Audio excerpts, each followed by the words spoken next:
Imagine a place that could literally start at one end, trek over 1,800 miles straight to the west, and still be stuck under that massive canopy. This place is like a haven for all sorts of crazy creatures, hosting around 10% of the world's species. It's always been seen as this wild, untouched paradise where humans haven't messed things up yet. You know, like a glimpse into how the world used to be before we spread like wildfire across every continent, causing chaos everywhere. I'm talking about the Amazon region. That massive jungle turns out to be hiding some seriously cool secrets. For centuries, people have been talking about these lost cities deep within the forest. We're talking about El Dorado, the legendary city of gold that had Spanish explorers going crazy, venturing into uncharted territory, never to return. And even in the 20th century, the adventurous Percy Fawcett went looking for the lost city of Z and disappeared into the jungle, leaving us all hanging. Scientists have actually found evidence that ancient cities did exist in the Amazon. But how did they find these hidden ruins in such a dense and remote forest? Well, they've got this awesome technology called LiDAR. Basically, they hopped into a helicopter and used light-based remote sensing to digitally strip away the canopy and reveal the ancient ruins of a massive urban settlement around Llanos de Mojos in the Bolivian Amazon. The place was once home to the Casarabi culture, which thrived from 500 to 1400 CE. They had these incredible urban centers with huge platform and pyramid structures. They even had raised causeways connecting different suburban-like settlements spread across miles and miles of land. These guys were seriously ahead of their time, and they had an epic water control and distribution system with reservoirs and canals. So yeah, the Amazon rainforest wasn't just some untouched wilderness. It was actually heavily populated and even urbanized for centuries before recorded history of the region began. But the thing is, a bunch of people turned a blind eye to the fact that there were actually some pretty cool architectural sites lurking around here that totally deserve some exploring. Scientists predict that in the next 10 to 20 years, we're going to uncover a ton of these cities, and some might even be bigger than the ones we're talking about here. Michael Heckenberger, an anthropologist with the University of Florida, points out that we've seen some similar settlement features, like moats and causeways, in other parts of the ancient Amazon. This new research reveals something totally mind-blowing. Past examples of urbanism in the Amazon were more like groups of villages connected together, not quite what we'd call urban. You see, they were missing those fancy larger centers with their grand architecture and stuff. But guess what? Llanos de Mojos has got them. This place is the real deal when it comes to a fully urbanized Amazonian landscape. So, in the Llanos de Mojos region, a bunch of ancient settlements have been found. These were home to the Casarabi people, who were all about hunting, fishing, and farming maize. We're talking about hundreds of sites, spread across 1,700 square miles. But these sites were so remote and hidden in the tropical forest that it was like trying to find a proverbial needle in a haystack. A team of archaeologists weren't going to let that stop them, though. They decided to take to the skies and use some fancy LiDAR mapping technology. Just imagine an aircraft flying over the area, shooting out a bunch of infrared beams. These beams hit the ground and bounce back, giving us the distance to different objects. It's like creating a super detailed map from above. Using computer software, these genius scientists were able to strip away the trees from the images, revealing the Earth's surface and all the ancient archaeological goodies hidden beneath. And boy, did they strike gold. They found a whopping 26 unique sites, including 11 that nobody even knew existed before. So what about these 26 super cool sites? Among them, we've got Landivar and Kotoka, which are like these huge urban centers. And get this, we already knew they existed, but the new maps revealed they cover 1.5 and 1/2 square miles respectively. These centers are surrounded by moat and rampart fortifications, like something out of a medieval castle. And they've got all sorts of crazy stuff inside. We're talking artificial terraces, massive earthen platform buildings, and pyramids that reach over 70 feet tall. All these epic buildings are actually facing the north-northwest. It's like they were trying to align themselves with the cosmos or something. This kind of cosmic worldview can be found in other ancient sites in the Amazon too. Now let's take a bird's eye view and strip away all those pesky trees. We can see these two centers in all their glory, and they're actually connected to a whole network of settlements through a bunch of causeways. Picture it like spokes on a wheel, stretching out for miles. Canals also stretch out from these main centers and connect to rivers and Laguna San Jose. It's like they had their own water delivery system going on. These ancient guys totally reshaped the whole landscape with their crazy cosmology. The only bummer is that their impressive architecture was made from mud brick. While it looked amazing back then, it just wasn't as durable as the limestone used by the Maya. What happened to the Kasarabi and their settlements is still a big mystery. But based on dating at the sites, it looked like they disappeared around 1400 CE, way before Europeans arrived in the Amazon. One theory is that a massive drought hit the region and messed everything up. The researchers found these massive water reservoirs at various sites, which is pretty interesting, considering how rainy the Amazon is known to be. Who knows if they were for drinking water or farming fish and turtles? But hey, severe droughts have happened in the past, and it only takes a couple of bad harvests to make people pack up and move on. What's even more interesting is that these communities thrived in the same area where this guy Fawcett we mentioned before went missing while searching for his lost city of Z. Maybe he was onto something after all. This is how it was. Fawcett stumbled upon this super cool document called Manuscript 512 at the National Library of Brazil. It's believed to have been written by a Portuguese explorer. Now, according to this document, back in 1753, a group of explorers discovered the remains of an ancient city. It had arches, a statue, and even a temple with hieroglyphs. But the document didn't spill the beans on where this city was located. So Fawcett got all hyped up about finding this city and made it his secondary mission after his main goal of finding something called Z. At one point, he had to come back to Britain to run some errands, but in 1920 he decided to give it another shot. Fawcett went on a personal expedition to find the city, but it was unsuccessful. 5 years later, Fawcett, his son Jack, and their buddy Raleigh Rimmel disappeared in the Mato Grosso jungle. Some researchers think that Fawcett might have been influenced by info he got from indigenous folks about this place called Cujicagú. Turns out Cujicagú was discovered by Westerners in 1925, and it had the ruins of 20 towns and villages. Up to 50,000 people might have lived there. And get this, the discovery of other earthworks in southern Amazonia totally supports Fawcett's theory. In 2005, an American journalist wrote an article about Fawcett's crazy expeditions and discoveries. He called it The Lost City of Z. Catchy, right? Well, in 2009, he turned that article into a book with the same name. And in 2016, the super talented writer-director James Gray made it into a movie. Now, here's where things get a bit sad. The Amazon region is changing rapidly. Farming, ranching, and energy production are changing this incredible place. And guess what? Those untouched areas with ancient relics won't stay untouched for long. It's a race against time to document and preserve what's left of our past before it's lost forever. Some mountains look so picture-perfect that you'd swear they were hand-sculpted by a divine architect. And the thing is, you're not that wrong if you think so. Wait, did someone really build mountains? Hidden deep in the Amazon rainforest, there's a bizarre cone-shaped peak that raises that exact question.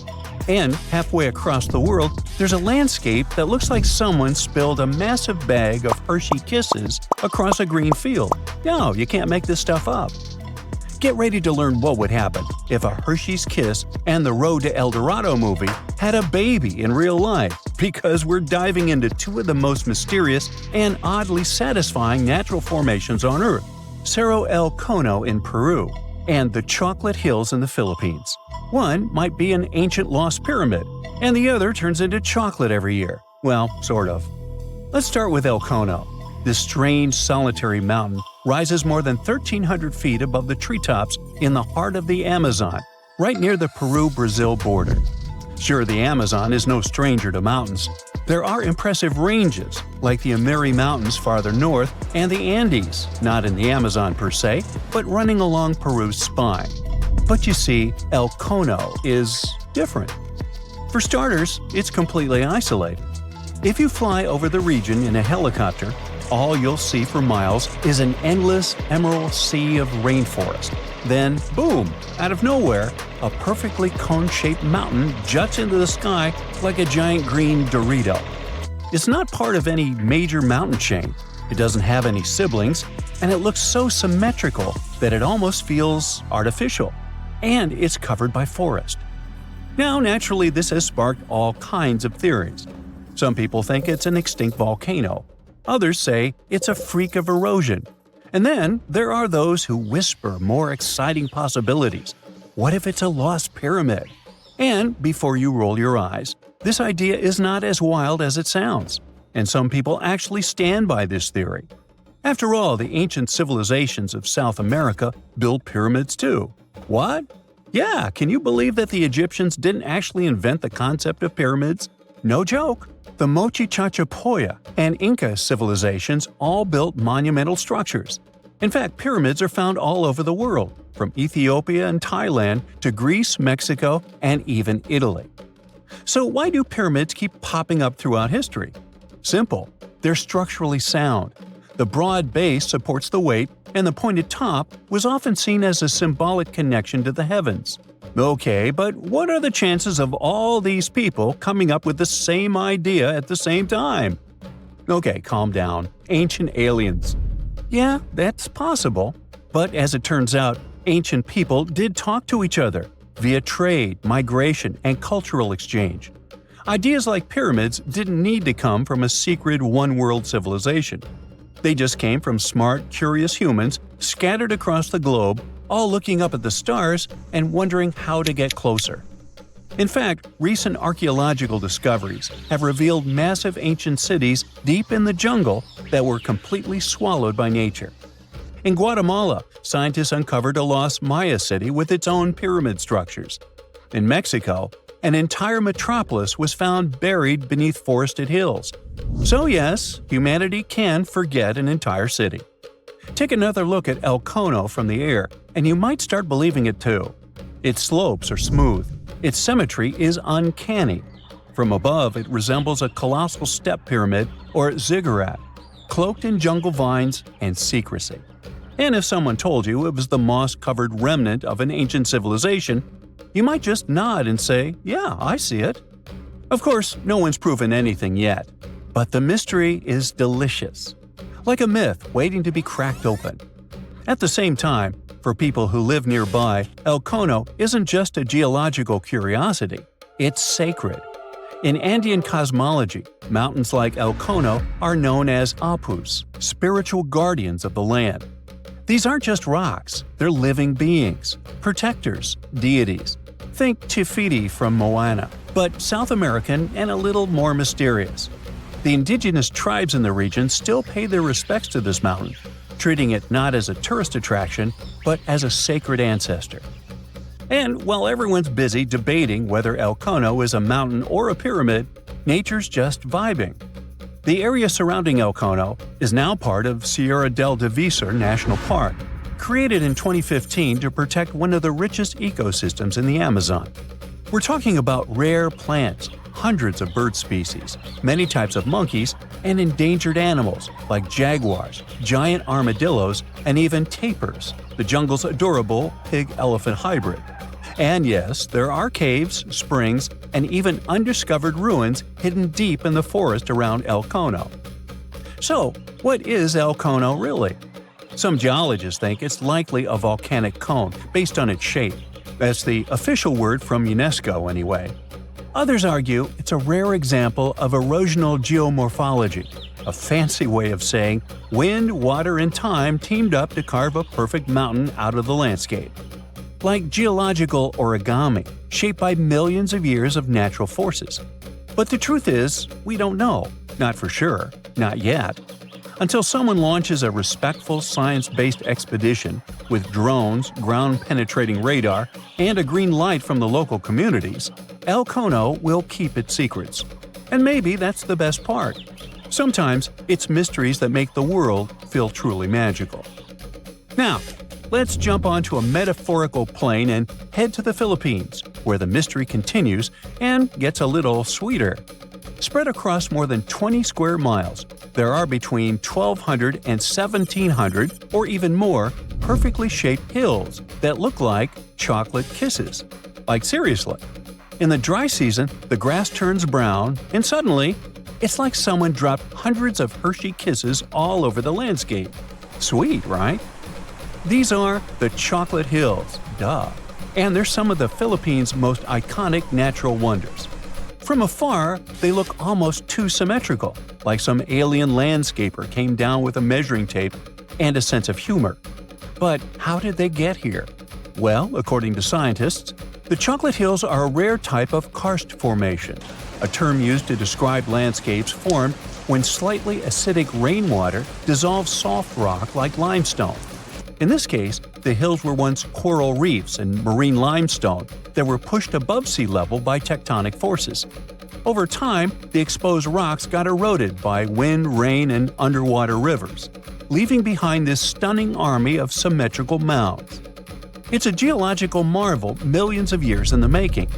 But science isn't the only explanation in town. Local legends are more fun.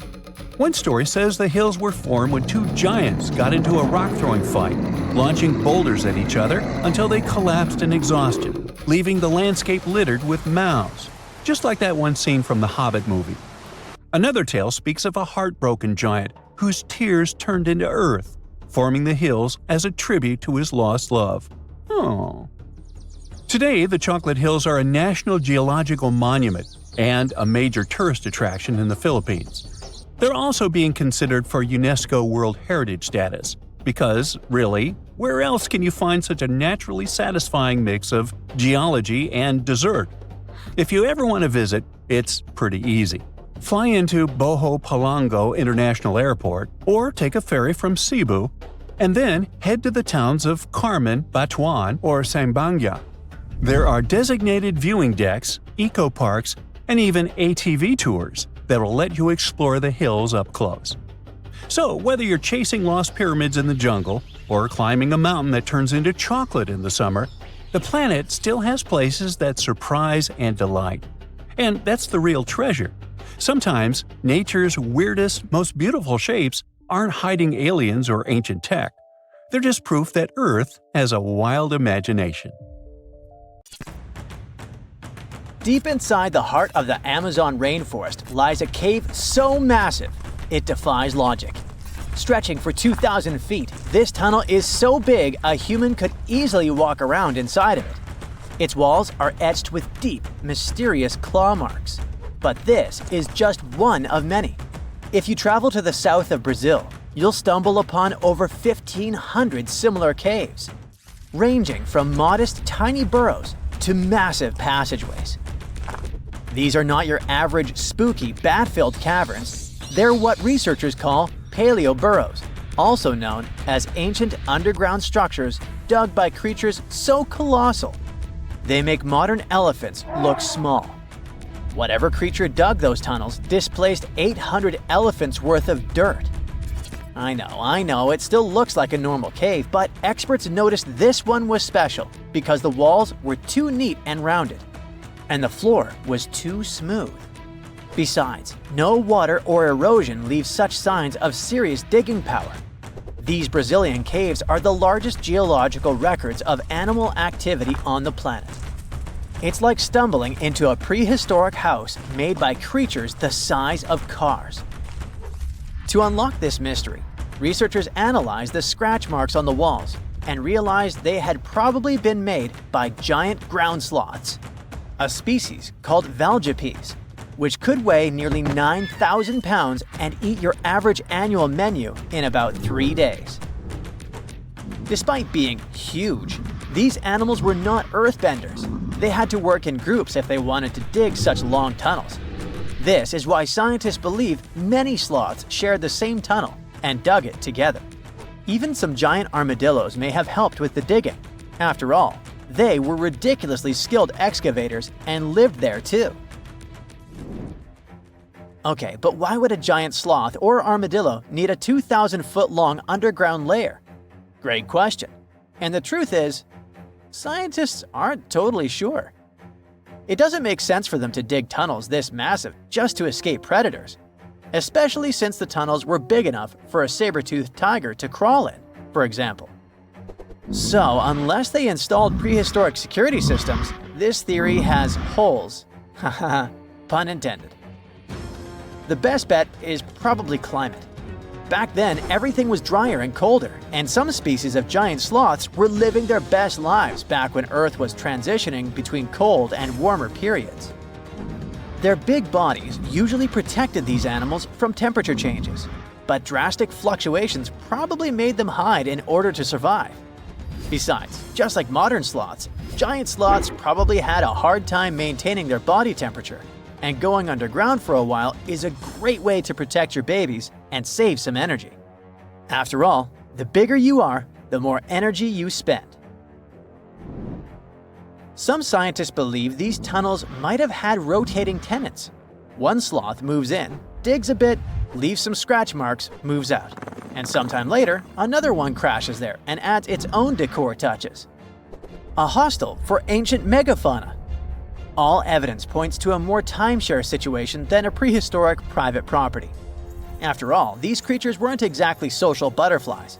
Most sloths and armadillos usually keep things strictly one-on-one, just mom and baby. Yeah, dad sloth stuck around only for the good part.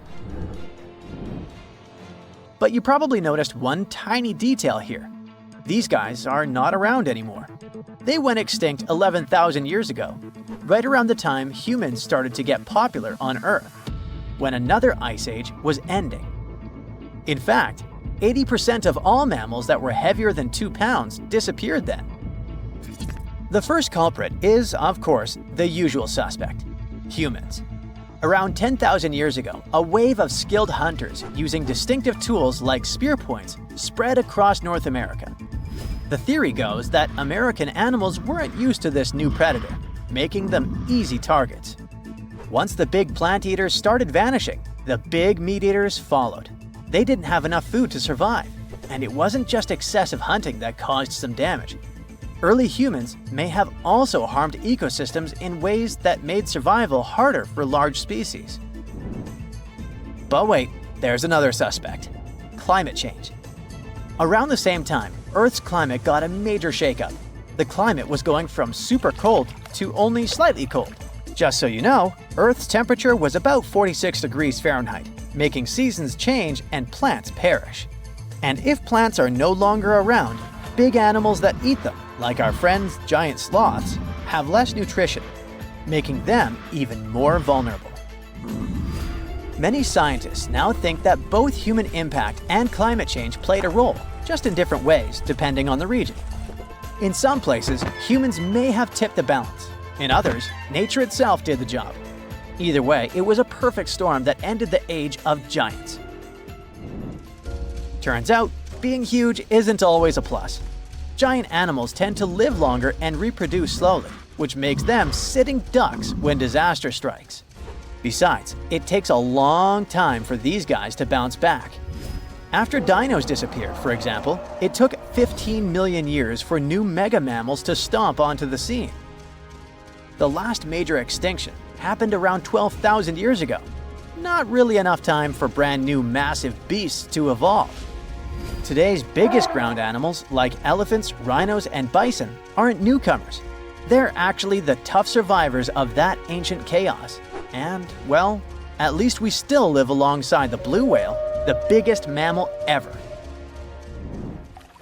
But why did some prehistoric animals get so gigantic in the first place?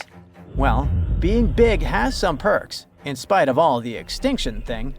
It keeps you safe from predators and helps you win the fight for food. If plant eaters bulked up, predators had to level up too, just to keep up. And the environment plays a big role. You see, cold-blooded animals might grow bigger in hot places to stay cool, and warm-blooded giants thrive in cold places to stay warm.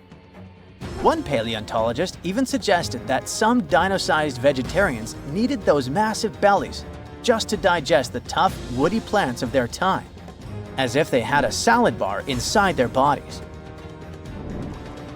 There's also the thing with oxygen. back then, Earth's atmosphere had way more of it. That's a big deal, especially for creatures with less efficient breathing systems, like insects. Higher oxygen levels meant their bodies could handle more growth and more activity, kind of like nature's turbo mode. We also have to discuss bones, specifically the lighter ones. Many huge dinosaurs had air sacs built into their skeletons, just like modern birds. This made their bones strong but not ridiculously heavy, meaning they could grow super tall or long without collapsing under their own weight. Those air sacs also helped with cooling down, which is super important when you're basically a walking oven of muscle. On the flip side, modern mammals are limited by gravity and biology. Bigger bodies need stronger hearts, lungs, and blood pressure just to keep functioning, and land doesn't offer much support. This also explains why whales got even bigger than dinosaurs.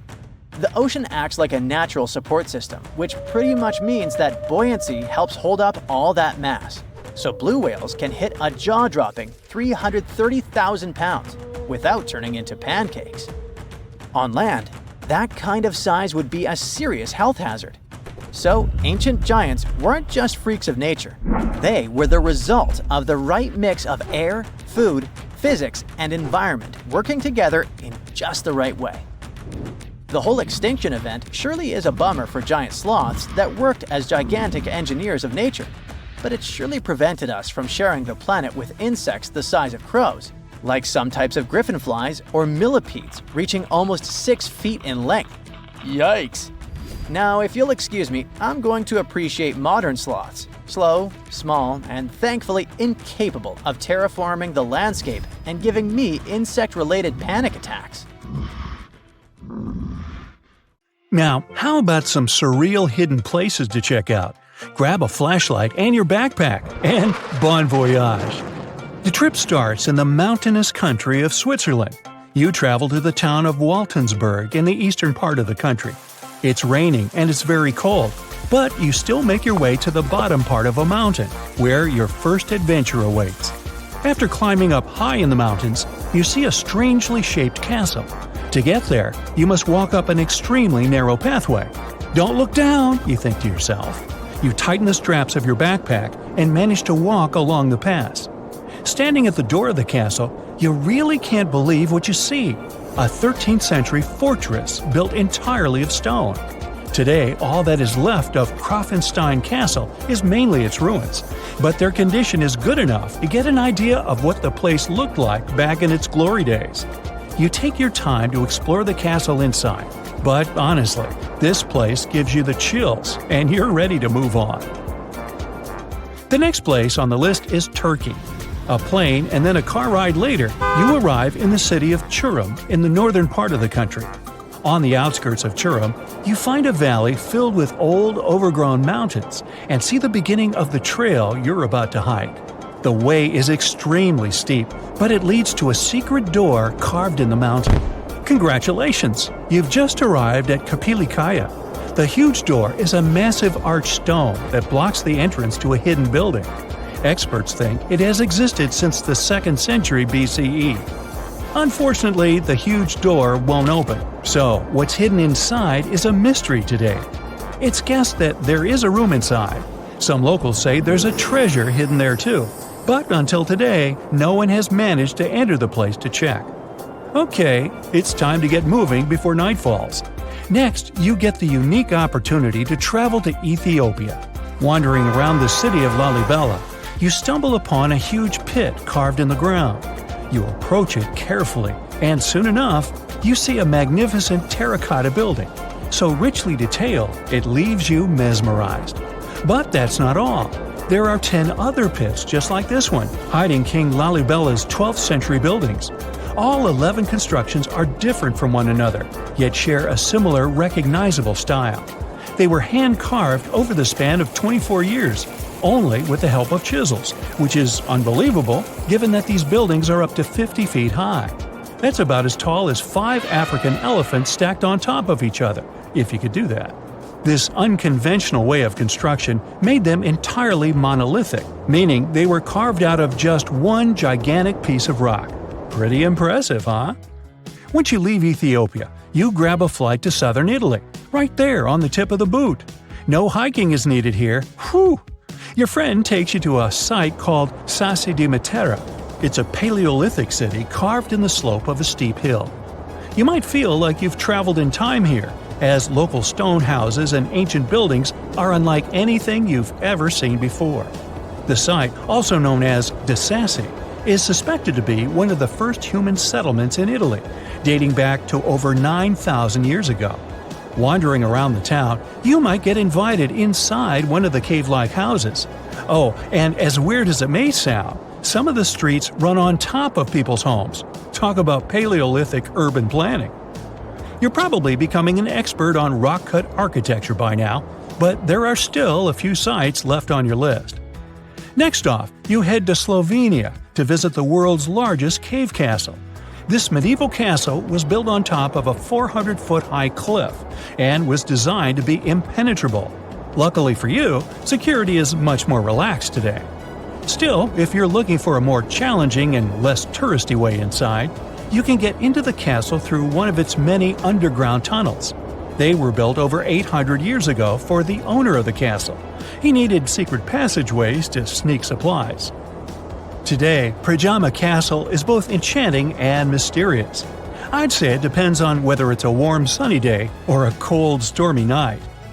After this medieval experience, you head on to visit Petra, a magnificent Jordanian monument found in the middle of the desert. To get around here, you'll need a large supply of water and sunscreen because it's going to get hot. But this site is worth it. The city of Petra is a marvel of the ancient world. Back in the 4th century BCE, this region was a trading hub at the crossroads of commercial routes. Petra was a wealthy city, home to the Nabateans, an Arab Bedouin tribe that thrived in the region for many years. The rock-carved gate-like structure Petra is famous for is called the Pharaoh's Treasure. It stands at the main entrance to the site and is said to have a treasure hidden inside. You might feel tempted to check it out for yourself, but that's an adventure for another trip. For now, you hop on another plane ride, this time to the Americas. First, you visit the USA, more specifically, the mountainous state of Colorado. You make your way to Mesa Verde National Park. There, in between the greenery and abundant vegetation, you'll find over 600 dwellings built in the cave beneath the cliff, carved deep into the mountainside. This ancient village is now considered a heritage site. The local Puebloan tribe built it back in the 1190s. One of its main buildings is called the Cliff Palace. It's a multi-story construction built from sandstone and mud mortar. The palace alone housed over 150 rooms. If you're feeling sporty, you might want to visit the Balcony House. To get there, you'll have to climb a 32-foot ladder. You'll get to see a mid-sized village of 38 rooms, including 2 kivas. Those are traditional chambers that were built by the Puebloans for ceremonial purposes. Still, in the U.S., you make your way to the hills of South Dakota. You're there to visit one of the world's most impressive human-made sculptures on Mount Rushmore. What's so mysterious about this place, you might ask? Well, during Mount Rushmore's construction, a 70-foot-long secret tunnel was built behind the head of Abraham Lincoln. The tunnel was supposed to hold all the documents and artifacts important to the United States history. After the designers thought it through, they decided it was better to hide them in a safe box in the floor of the tunnel.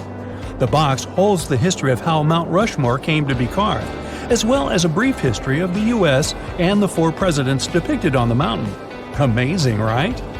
Now, you're headed down to Machu Picchu, a South American site hidden between the Peruvian mountains. Machu Picchu itself is already a mystery. Researchers still don't know why or even how the ancient Incan civilization managed to engineer the stone-built citadel all the way back in 1450 CE. To get there, you must endure a 3-day hike, reaching the impressive altitude of 8,000 feet above sea level. Or you can get a train, but that's no fun, right? You're here to check on a relatively new discovery. Back in 2010, French engineer David Crespi was taking measurements of the Inca ruins when he noticed a door he had never seen before. It was sealed off by stones. He went back to the site a few months later with an electromagnetic scanner. The scanner, which could detect objects behind walls, showed there were copious quantities of metals behind that sealed door. The researcher contacted the Peruvian authorities requesting to remove the rocks, but they didn't authorize it. As of today, the door is still locked. Whew, this trip was long, wasn't it? Make sure to get some rest, Indiana Jones. They finally did it. After 300 years of searching, archaeologists pinned down the location of the lost land of the white jaguar, the city of Maya hidden in the wild jungles of Mexico. It all kicked off back in the 1500s with the Lacandon Maya. These guys were some super tough survivors who just didn't quit. When their main capital, Lacamtun, fell to the Spanish in 1586, most people would have called it game over. But not the Lacandon. Nope, they packed up, headed deeper into the rainforest, and built their last stronghold, Sak Balan. It was a hidden fortress of stone temples, twisty jungle trails, and howler monkeys acting like noisy little guards. For over 100 years, the Lacandon managed to keep their traditions alive there, far from European control. Then, in 1695, history came crashing in. A Spanish friar named Diego de Ribas stumbled into Sak Balan.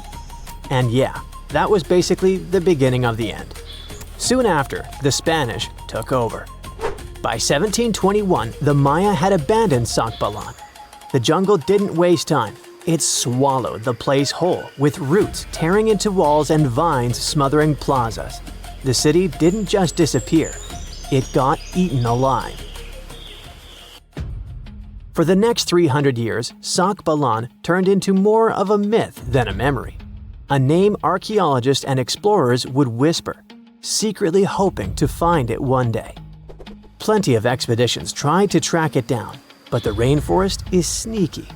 Every path looks identical, maps fall apart in the humidity, and even GPS can't cut through the thick green ceiling. It was like looking for a needle in a haystack, except the haystack was alive, covered in thorns, and yeah, crawling with jaguars that would happily make you lunch. So how did the scientists crack the mystery? One word: a letter from the 17th century. The letter by Diego de Ribas described all the routes, rivers, and trails leading to Sak Balan. It showed in every detail the journey of the soldiers who walked 4 days to the Lacandon River after leaving Sak Balan. Then they sailed for 2 days and arrived at the church El Encuentro de Cristo, left their canoes, and continued on foot to Lake Petén Itzá in Guatemala. This was already detailed enough, but the scientists needed to pinpoint the exact location with geographic information systems.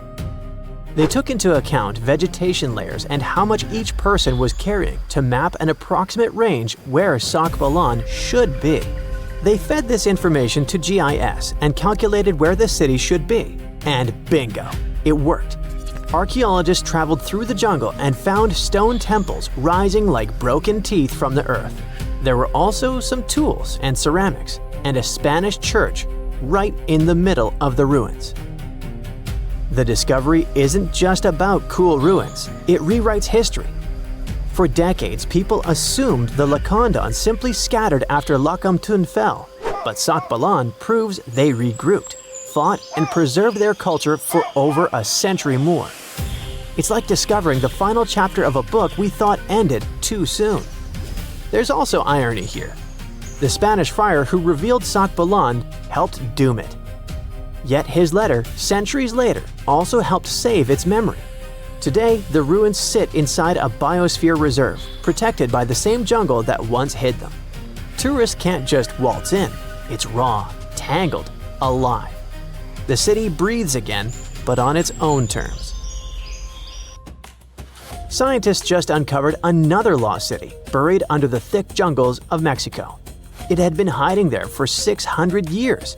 The place is called Gengola, and it's massive, about 360 hectares with more than 1,100 buildings, 2.5 miles of defensive walls, its own network of roads, and a super organized city plan. Because it was so deep in the jungle, you'd never realize how huge it really was unless you spent years hiking through it. But modern tech swooped in to save the day, using LiDAR, a kind of laser scanning tool. Researchers flew over the site, and in just 2 hours, they had a full 3D map of the entire city. Gengola was built sometime between 1350 and 1521, back in pre-Columbian times, and it used to be buzzing with life. It was a major hub for the Zapotec people, who had been around in the region since about 600 BCE. Families there lived in homes with big central patios surrounded by rooms, and as they got new members, they just add more rooms and stretch their houses out. They even used the mountains around them as natural walls and channeled mountain water for drainage. A lot of their buildings are still standing, which is wild considering how much time has passed. By the late 1400s, the Zapotec were real powerhouses along the Pacific coast. They even fought off the Aztecs, who were constantly trying to expand. At Gengola, they survived a brutal 7-month siege. But even though hiding in the mountains kept them safe, it wasn't perfect. They didn't have enough fresh water or farmland to feed everyone. Just 12 miles away, the smaller city of Tehuantepec had what they needed. So the Zapotec moved there right before the Spanish arrived in 1521. What the scientists have seen so far is just scratching the surface. That LiDAR scan revealed more than 1,000 buildings, and archaeologists are planning years of research to figure it all out. Instead of digging everything up and risking damage, they'll use advanced scanning tech to keep studying the city safely. Alright, now let's hop across the world to Egypt, where archaeologists stumbled on a whole lost city called Imet, tucked away in the eastern Nile Delta. The place was buried under layers of mud, water, and time, hiding in a swamp that's been shifting and changing for thousands of years. Scientists first noticed it from way up high in faint little clusters of mud brick foundations in satellite images. The shapes looked shaky and ghost-like, but too neat to be natural. So they followed the patterns down on the ground, started digging, and the city started coming back to life. They found multi-story tower houses, basically mini skyscrapers of the ancient world. They had multiple floors, thick foundations, and could handle some serious weight. That kind of vertical living is super rare in Egypt, especially outside the Nile Delta. It showed that people in Imet weren't just spreading across the land, but stacking upward, which means the city was packed, carefully planned, and way more urban than anyone thought for that time. And it wasn't just fancy housing either. Archaeologists also uncovered a grain processing center with paved work areas, animal pens, and organized spaces for food production. Clearly, this was a city with a real economy running behind it. Not far from there, they spotted a ceremonial road that once led to a temple for Wadjet, Imet's patron deity. But later on, other buildings got plunked down over the road, which shows that Wadjet's worship faded over time. Still, the ruins coughed up some amazing relics, a green faience little funerary figurine, and a stela showing Harpocrates perched on crocodiles and gripping snakes. He was the Greek spin on Horus, deity of silence, secrets, and the newborn sun. And there was even a bronze sistrum, an ancient Egyptian musical instrument decorated with twin heads of Hathor.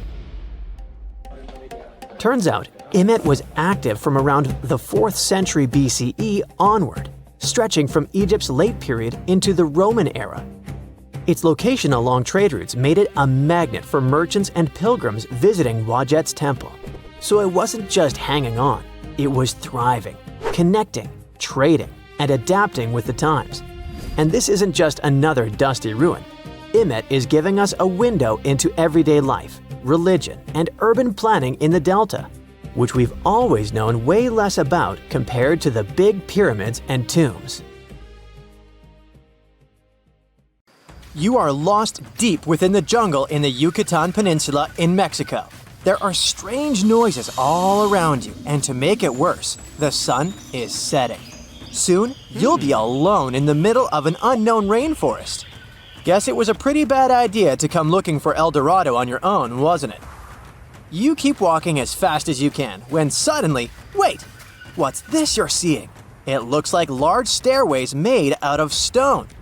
This definitely doesn't look natural, so you take a picture. Maybe you didn't strike gold, but you might have just found something relevant.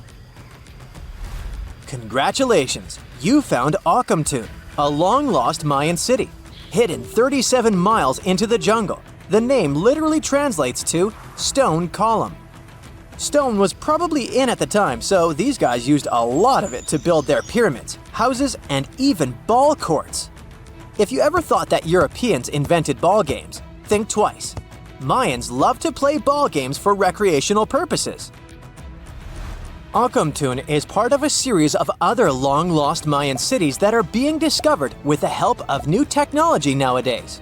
We'll talk more about the other ones in a jiffy. Perhaps the biggest surprise of this one is that it was surrounded by wetlands, which is why the city was built on high ground. The city was monumental, covering an area of over 120 acres. That would be as big as 90 football fields right next to each other. Scientists have found proof that Ocumtun had pyramids of up to 49 feet high, and that it was likely an important social hub between 250 and 1000 CE. This is definitely a game changer. But lost Mayan cities began to be unearthed in the 19th century. Modern technologies, such as LiDAR imaging, help archaeologists see through dense canopies of the forests. This means that people don't really have to risk getting lost in the tropical jungle like you did at the beginning of this video. LiDAR works sort of like an X-ray. It sends out laser beams that can detect any signs of ruins or ancient constructions. According to space archaeologist Sarah Parchak, satellite imagery has been a key player in discovering ancient cities in South America, Egypt, and other places. Sarah herself spends most of her days scouring images for any signs of where there could have been cities long ago. She says that more often than not, what happens is that ruins are covered by vegetation, soil, or sand, which makes them super tricky to find.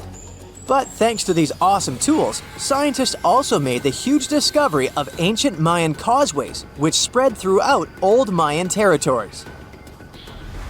I mean, take a look at these roadways. You'd expect to see ruins like this in places such as Portugal, England, or the United States. I'm talking about 130 feet wide roads painted white to help travelers journey through the nighttime. Scientists recently unearthed a 110-mile network of roads such as these, and they think this dates back to before the first registered Mayan highways we've known so far. These roadways, which sometimes ran over the swampy ground and were even elevated at times, are being called the world's first superhighways. Even if there is no registry of animal-powered vehicles, it's believed that the Maya used them to travel around a network of possible 964 settlements. They were built like a huge spiderweb, and from what archaeologists have gathered, this huge system of roads worked to connect a big system of economic and social interactions between Mayan cities. This completely debunks the traditional idea that the Mayan pre-classic period, which dates back to 2000 BCE, was made of small, tribal settlements. Imagine the manpower and engineering ability you need to muster to build something close to these white highways. Scientists believe that these causeways were built pretty much the same way as the Mayans built their pyramids, with a mixture of mud and quarry stone. Oh, and using several layers of limestone to make them white. That's pretty cool, right? But let's take a few steps back for a moment to get some context. The Mayans were one of the biggest pre-Columbian civilizations living in the Americas. Until now, experts believe that at its apex, the Mayan civilization consisted of over 40 cities with a population of millions of people. That's a lot of folks. Their civilization spanned Mexico's Yucatan Peninsula, Guatemala, and Belize. And they survived mainly on agriculture. The thing is, the Yucatan Peninsula was an extremely difficult place to grow crops. So the Mayans had to develop a complex irrigation system in most of their cities. They built a series of ceremonial buildings, pyramids, and plazas. The Mayans might have been keen pyramid builders, but they also developed an advanced astronomical system. With whatever ancient technology they had, they were able to predict the exact location of planets such as Venus and Mars, as well as the exact dates of eclipses. If you've ever seen examples of ancient Mayan cities, this is Tikal. Located at the heart of the Guatemalan jungle, Tikal is believed to have been the capital of the ancient Mayan conquest state. At its height, it was comparable in importance to cities such as London or New York in today's world. It's composed of a series of complex monuments. The North Acropolis is one of Tikal's most ancient complexes of monuments. Built solely by human hands around 350 BCE, it served as the resting place of kings and chiefs. Its monuments are up to 200 feet high. Back in the day, the step pyramid temples were painted a beautiful red. Mayans loved that color. Today, of course, you'll only see the limestone. Then there's Chichen Itza. It's got one of the best preserved pyramids on Earth to date. Located in Mexico's Yucatan state, this Mayan city is well over 1,500 years old. At its peak, it was home to 35,000 people. The site covers 4 square miles of land. The highlight is El Castillo, a tremendous step-like temple standing 80 feet above ground. Its most peculiar feature is that it has 91 steps up each of its 4 sides, including the upper platform, which makes for 365 steps, the same number of days as the solar year. You can see that these folks were a pretty big deal, huh? That's why nobody can really understand what happened to them.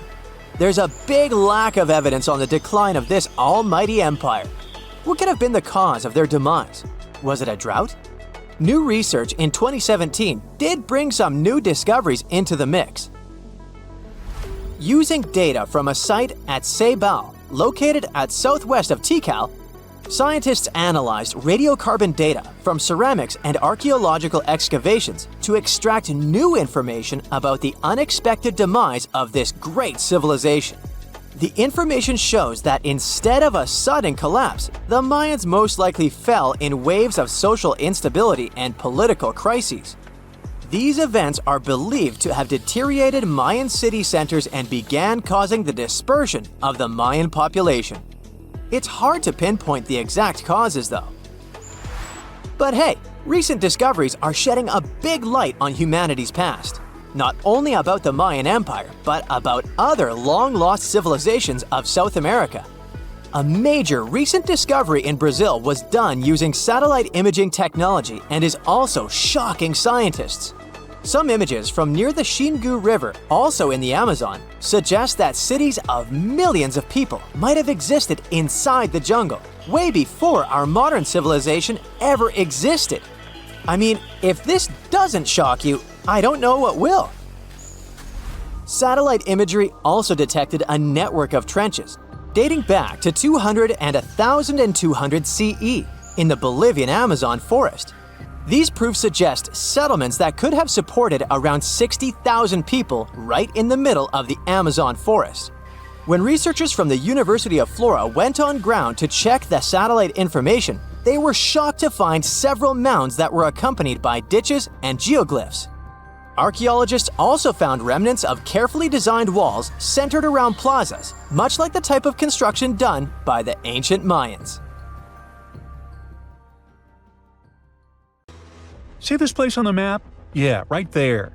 It's estimated that around 100 people have vanished or lost their lives here. Why, you ask?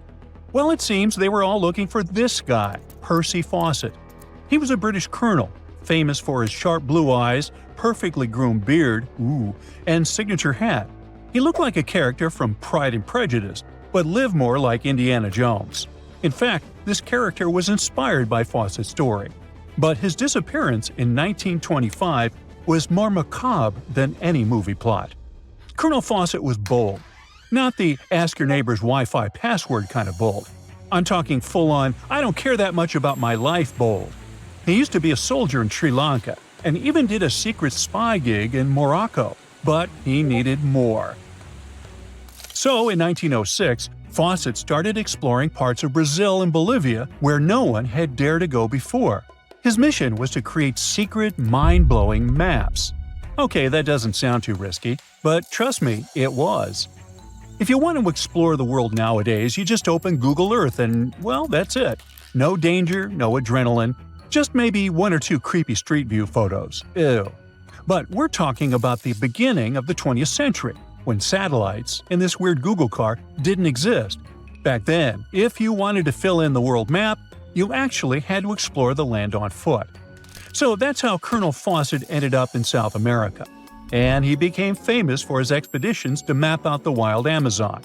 He was the first guy to record the locations of waterfalls in that region, for example. But then he got obsessed. Blame it on lack of sleep or whatever sketchy Amazon jungle juice he was sipping, but suddenly he was like, I'll bet there's an ancient advanced city hidden somewhere around here.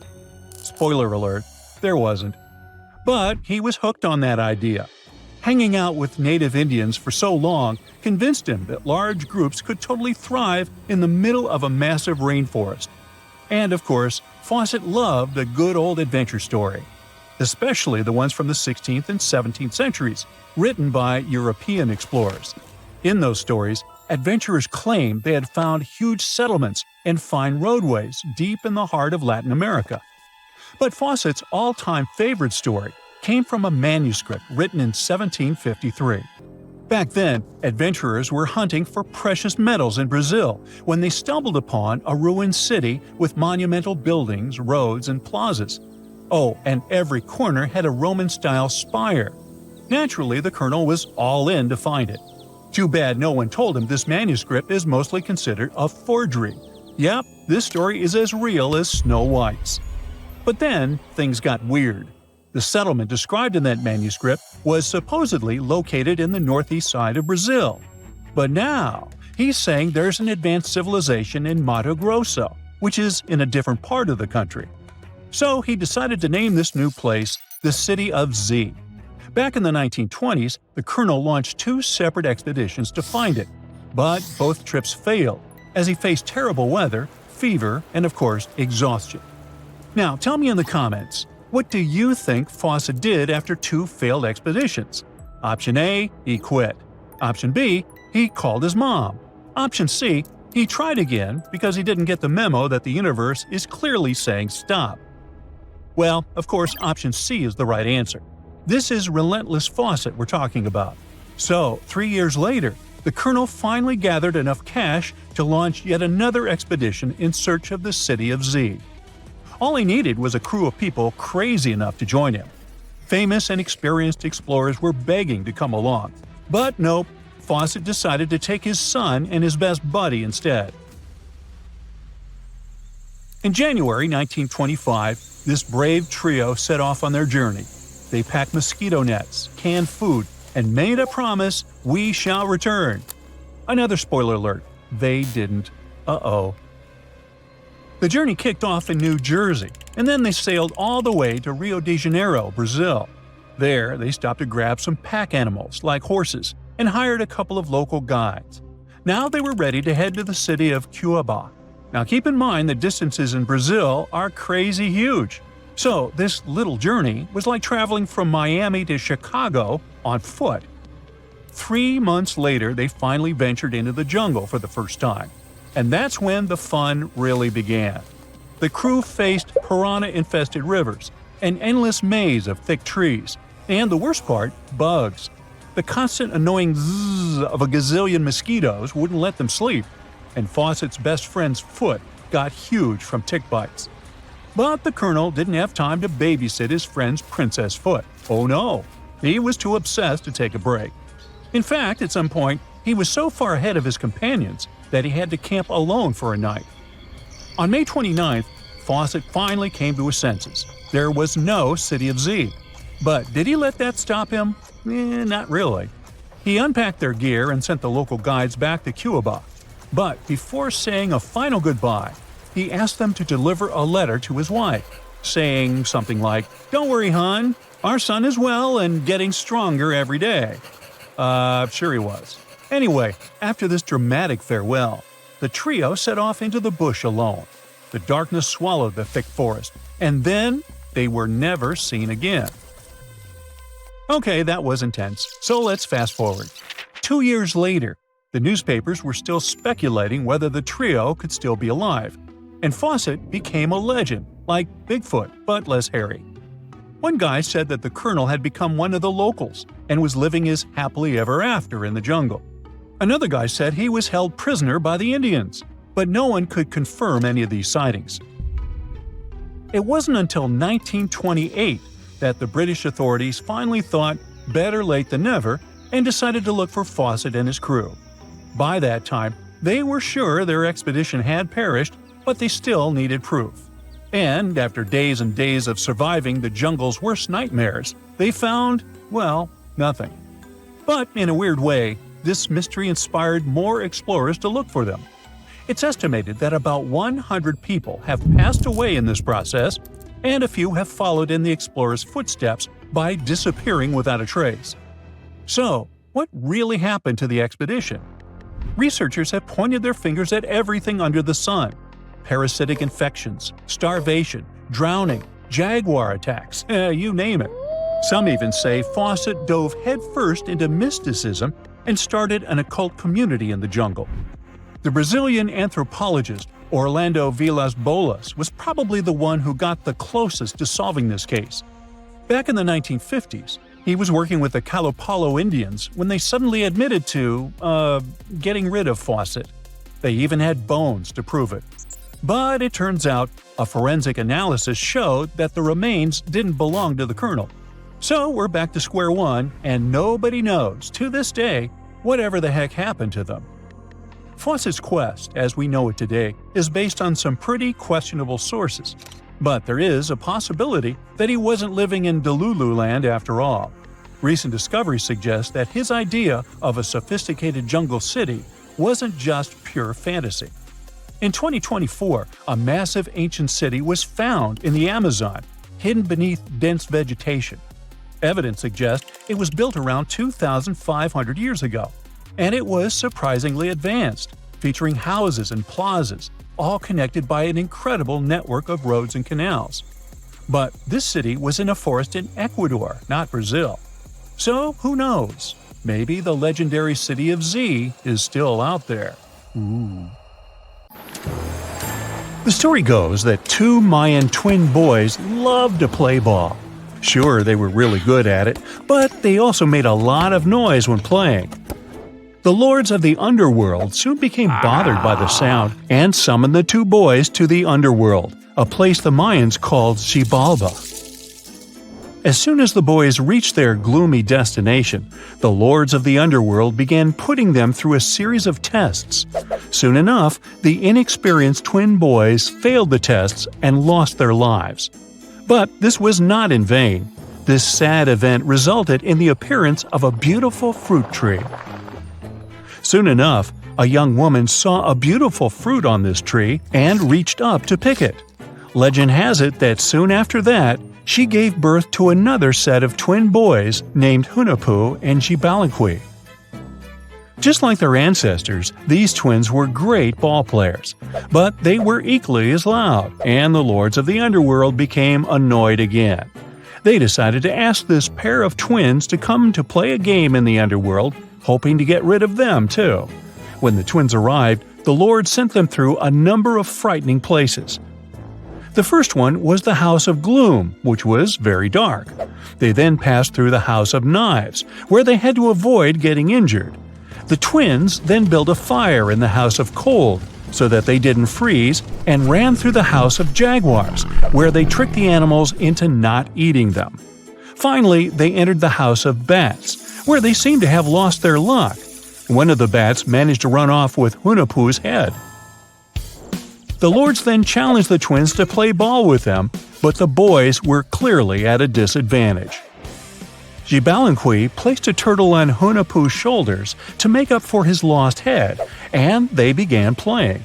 As the lords became distracted by an animal near the court, Xibalba stole his brother's head and placed it back in its place.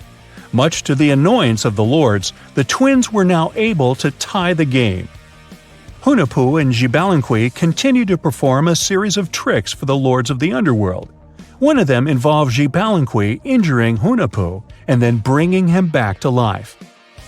The lords were so impressed by the twins' performance that they asked them to do the same trick on them. Of course, the twins agreed, but after performing their trick on some of the lords, they refused to revive them. Seeing what had happened, the lords of the underworld admitted defeat and begged for their lives, promising not to intervene in the lives of people ever again. Hunahpu and Xibalunqui were happy to have avenged their ancestors and gained the respect of the lords. Legend has it that the lords of heaven were so impressed by the twins that they took them to live in the sky by turning them into the moon and the sun. The Maya civilization was one of the most dominant indigenous societies in history, and their folklore and traditions are still discovered and studied today. They used to live in a territory called Mesoamerica. It was made up of modern-day Mexico and parts of Central America like Guatemala, Belize, Honduras, Yucatan Peninsula, and El Salvador. They lived from 1800 to 900 BCE and up to 900 to 1500 CE. Apart from their impressive legends, the Maya were very skilled inventors. They're known for their calendars, writing systems, farming methods, and sports. Their writing, for example, was found preserved on buildings and stone monuments, as well as in rare books and pottery. It's a system made out of more than 800 hieroglyphics in various combinations. Each of those signs was said to represent a syllable. Their writing system was deciphered by accident by Tatiana Proskorakov, an American woman who initially studied to be an architect.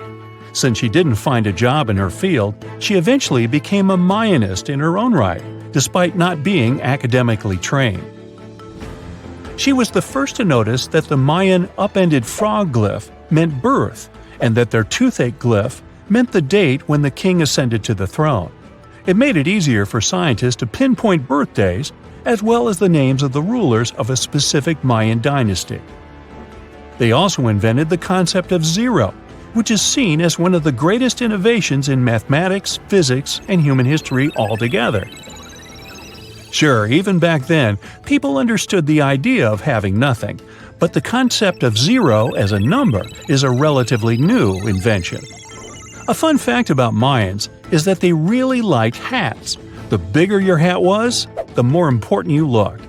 Not only was it a sort of fashion statement, but it also made them look taller, which was a big deal for their aesthetic. The Mayans also came up with one of the most intricate and complex calendars in human history. It was the first to use zero as a placeholder.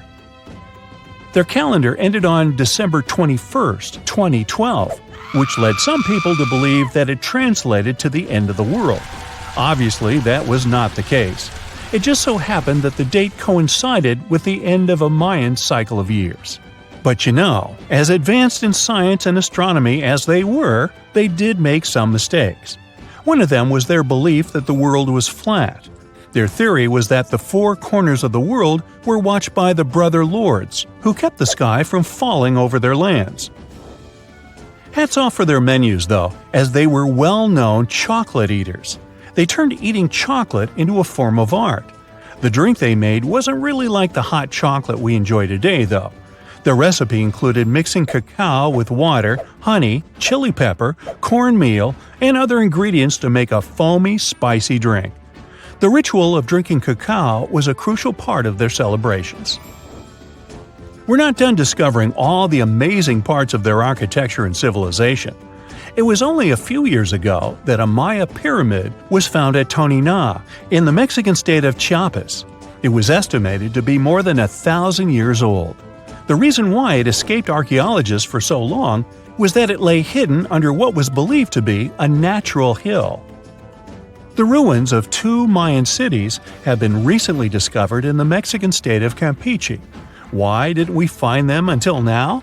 Well, they were concealed by really thick vegetation, which made it difficult for archaeologists to reach them. The Mayans didn't just disappear. Their descendants are still around today, many of them choosing to live in their ancestral homelands. You can find them in Guatemala, for example, where the Maya people make up the majority of the population. Overall, the Maya ethnic group contains people that speak different Mayan languages, such as Yucatec, Quiche, Quechua, or Mopan. They had no idea what a spa day was, but the Mayans really enjoyed a nice sweat once in a while. Sweat lodges were discovered around ancient Mayan sites. They were built out of stone or adobe. These rooms were an essential part of their cleansing and healthcare rituals. One of the earliest sweat lodges was found in Quello in northern Belize and appeared to date back 3,000 years. One of the most important parts of the Mayan culture was a ball game which they named Pix. It had both political and spiritual significance. We can see ball courts at important parts of Mayan archaeological sites. The main goal of the game was to pass a rubber ball through a very high stone hoop without using your hands. Basically, it was a combination of soccer and basketball. However, it could have serious consequences. The loser could, at times, even lose his own life. Ooh, high stakes indeed. Because of this game and the need for bouncy balls, the Mayan people were some of the first cultures to use rubber. They made it using natural latex. There were different kinds of rubber depending on what natural substances the latex was mixed with. And that, my friend, is the way the ball bounces. Sorry, but you know me, I just couldn't resist. There's this interesting ancient site near St. Louis, Missouri, that a lot of people don't know about. It's called Cahokia, and it used to be a huge city with up to 20,000 people living there back in the 11th century. It's full of these massive earthen mounds that were built by hand, and the biggest one is still there today, at the Cahokia Mound State Historic Site. Even though we don't know everything about this civilization, researchers have been able to piece together some information from the remains they've found. For starters, they found some pretty old teeth at this site. After studying their appearance and structure, scientists suggest that a lot of different indigenous groups lived there. About a third of them came from other areas in the middle of the continent, which they figured out by studying the different levels of various substances in the teeth.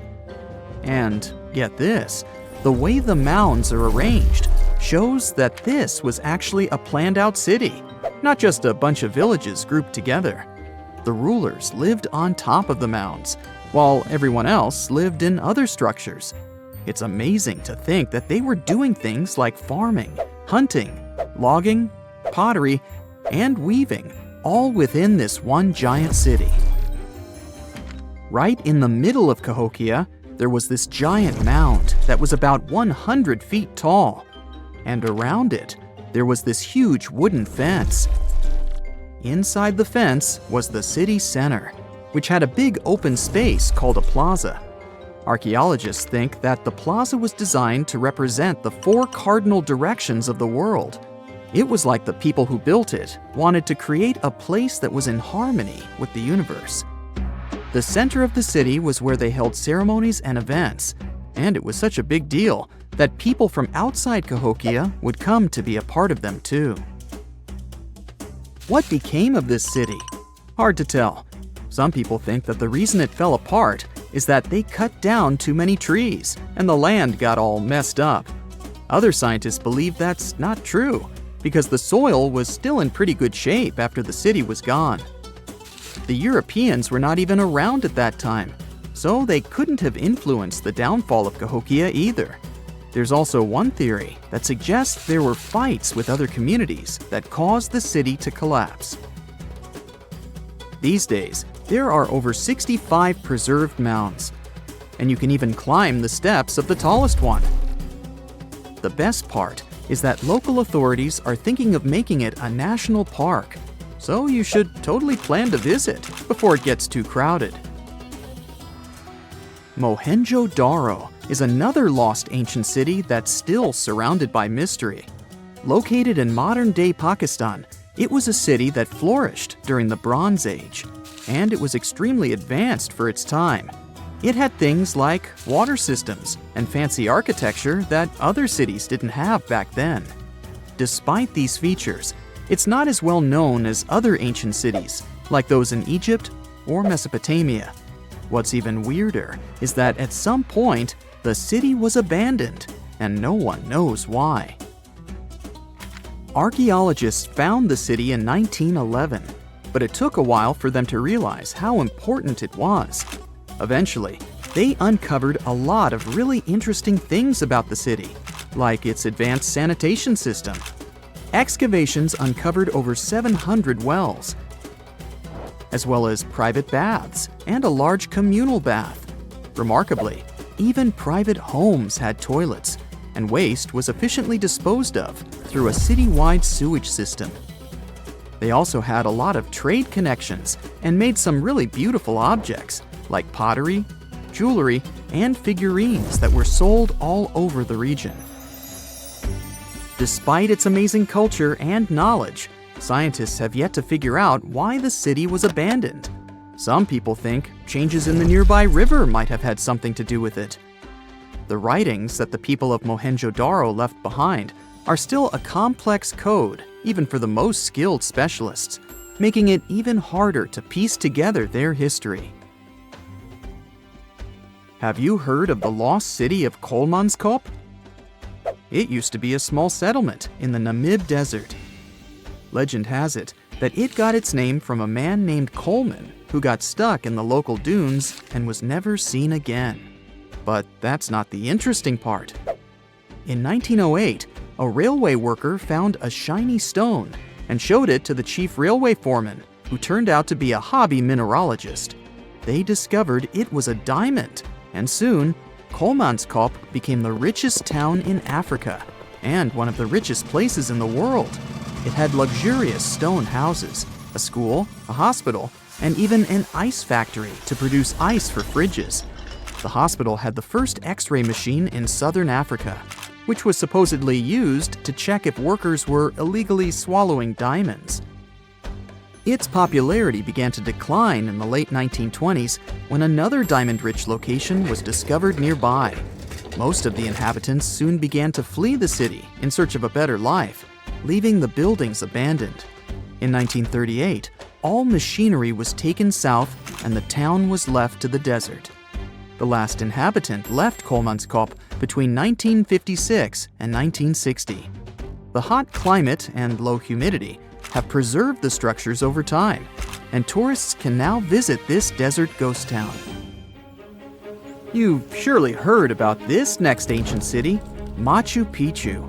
It's this incredible ancient location in Peru. It stretches across a huge piece of land in the Andes Mountains and sits high above sea level. It's even considered one of the wonders of the modern world. But here's the thing. Scientists aren't exactly sure what it was used for. It could have supported up to 750 people, but there aren't a lot of human clues left behind. Some people think it was more of a spiritual or ceremonial place, while others believe it may have been like a fancy spa retreat for the nobles.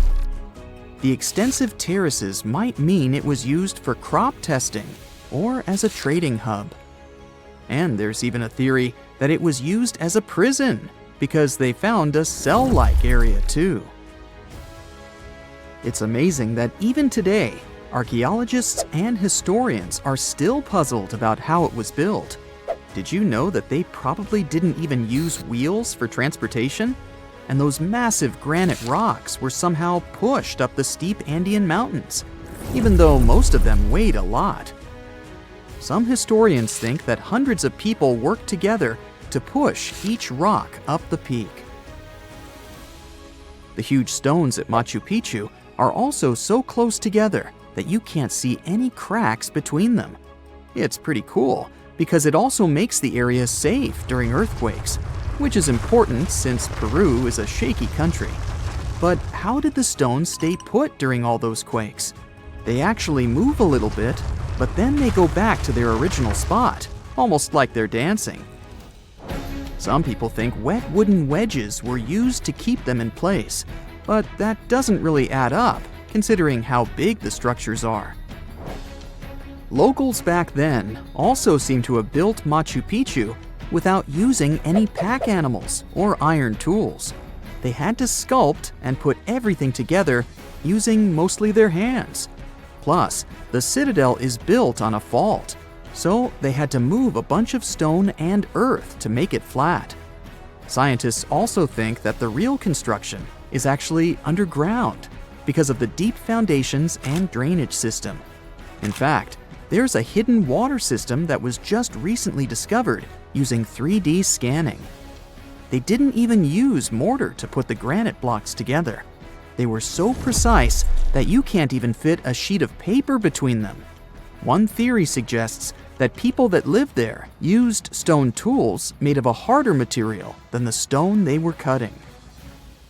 Imagine you could spend an entire week scanning ancient ruins and taking photographs of the world's most surreal archaeological sites. Would you be up for it? So, let's do some digging. The first stop on your busy itinerary is Southeast Asia. It's home to some pretty cool ruins. You start in Bagan, located in the hinterlands of Myanmar. There are many ways to visit the site, and you're glad you've booked 2 different experiences. The first one is a hot air balloon trip at sunrise. Right before dawn, you board the balloon, and as soon as the sun starts to appear on the horizon, you begin your flight over the marvelous area. As the sun rises, it glistens on more than 2,000 conic-shaped golden structures. The hot air balloon ride is quick, but it gives you unparalleled views of all the 40 miles over which the site sprawls. Back on land, you rent a bicycle and roam the village of ruins.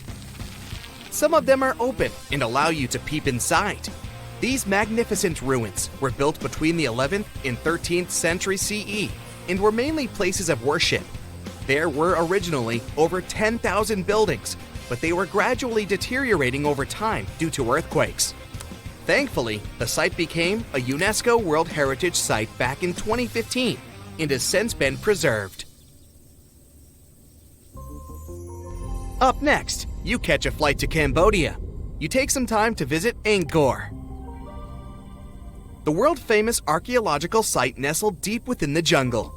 Good thing you've brought bug spray with you. The city of Angkor was once the capital of the Khmer Empire from the 9th to 15th century. FYI, the word Angkor means capital city in the Khmer language. The city was founded by King Yasovarman I, and it became one of the largest cities in the pre-industrial world. Researchers say nearly 1 million people live there. Until today, Angkor is admired for its stunning architecture. The Khmer style is recognized in the use of huge blocks of sandstone. The towers are believed to have been once decorated with gold. But today, the site is a maze of vine-covered temples. The city was abandoned in 1431 and wasn't rediscovered until the 1840s. Oh, and just so you know, this is also a UNESCO Heritage Site. It became one in 1992, in case you want to brag to your friends about your culturally rich adventures in the future. Now, your trip continues in Egypt. You're here to visit the Karnak Temple in the city of Luxor. You opt for the most unusual way to get to Luxor. That is, a boat ride down the Nile River. Leaving Cairo, you head south until you reach the famous ancient city. Luxor was once the capital of Egypt and a true hub of power and wealth. That is why the Karnak complex is such a great archaeological site. You choose to visit it at night, and still at the entrance, you are struck by the site's beauty. In the evening, artificial lights cast a golden glow on the temple statues and stone columns. The temple is huge and was built mainly around the 18th and 19th centuries BCE. Each Egyptian pharaoh from that period left their own architectural mark on the site. The highlight of this tour is taking a walk through the Avenue of Sphinxes and discovering the Great Hypostyle Hall. This hall is filled with towering pylons and solid sandstone columns, a true wonder. From Egypt, you head down to Jordan. Now, if you like terracotta landscapes, you've come to the right place. The city of Petra is a marvel of the ancient world. Located in Jordan's desert, the city was a commercial hub back in the 4th century BCE. The Nabataeans, an Arab Bedouin tribe, lived in the so-called Rose City and thrived for many years, having accumulated a significant amount of wealth. The city was known for its innovative water management system, which made the region inhabitable. And yes, you'll catch a glimpse of its ruins on your tour. The rock-carved, gate-like structure Petra is famous for what is called the Pharaoh's Treasury. It stands at the main entrance to the site and is said to have a treasure hidden beneath it. Don't forget to stand right beneath it and take one of those classic pictures for social media. Once Petra has been ticked off the list, you fly to southern Europe. More specifically, to the tip of the Italian boot. You have a day trip scheduled to visit the ruins of Pompeii. Pompeii can be reached by car from the city of Naples. It's home to the eerie yet well-preserved ruins of a city that was once engulfed by lava. When Mount Vesuvius erupted in 79 CE, it left the city of Pompeii completely buried under millions of tons of volcanic ash. The ancient city was first discovered by beneath the volcanic rock in the 16th century, but it was first cleared from debris in the 1870s. Today, you'll be able to walk down the streets of these ancient Roman ruins and imagine what the town looked like in its heyday. Pompeii was a vibrant and rich municipality. The site's ruins revealed that many areas of Pompeii had boasted impressive bakeries, markets, and even houses with balconies, which were a sign of great wealth at the time. And believe it or not, even some artworks survived the eruption. Archaeologists found well-preserved frescoes and murals with mythological creatures. All this indicates that members of the high society lived there. The city even had thermal baths and showers made from luxurious materials. While you're still in Europe, you'll hop over to visit the iconic Stonehenge. It's a perfect day trip if you stay in the city of London, just a short train journey away. Stonehenge dots the Salisbury Plain in Wiltshire, England, and is one of the world's most recognized ancient ruins. More than 5,000 years old, these curious stone rings are some of the oldest stone structures on the planet. Created out of sandstone, they are shrouded in misery.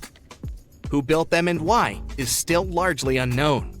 Popular theories claim that Stonehenge was used as a great solar calendar, built to help people keep track of days, weeks, and months. Talk about hard work to create a mere calendar, huh? In the final leg of your trip will take you to explore the Southern Americas. In Guatemala, in Central America, you'll find ancient Mayan ruins. The lost city of Tikal is a city made of 3,000 buildings, the remains of the capital of the Mayan Empire. You can compare its importance to such cities as London or New York today. The North Acropolis is Tikal's most ancient complex of monuments. Built solely by human hands in 350 BCE, it served as the resting place of kings and chiefs. Back in the day, the step pyramid temples were painted a beautiful red. Mayans loved that color. Today, of course, you'll only see the limestone. You might wonder what made such a great city turn into ruins. Well, archaeologists have no clue about the cause of Tikal's decline. Until today, this question remains unanswered. Was it a drought? Disease? Maybe we'll never know. Are you in the mood for some Mayan ruins? Chichen Itza is an archaeological site with the best preserved pyramids on Earth. Located in Mexico's Yucatan state, this Mayan city is well over 1,500 years old. At its peak, it was home to 35,000 people. The site covers 1.9 square miles and has many ruins spread throughout it. The highlight is El Castilla, a tremendous step temple, rising 80 feet above the ground. Its most peculiar feature is that it has 91 steps on each of its 4 sides, including the upper platform, which makes for 365 steps, the same as the number of days in the solar year. Phew, what an intense trip. Time to head home now and soak it all in. See you next time.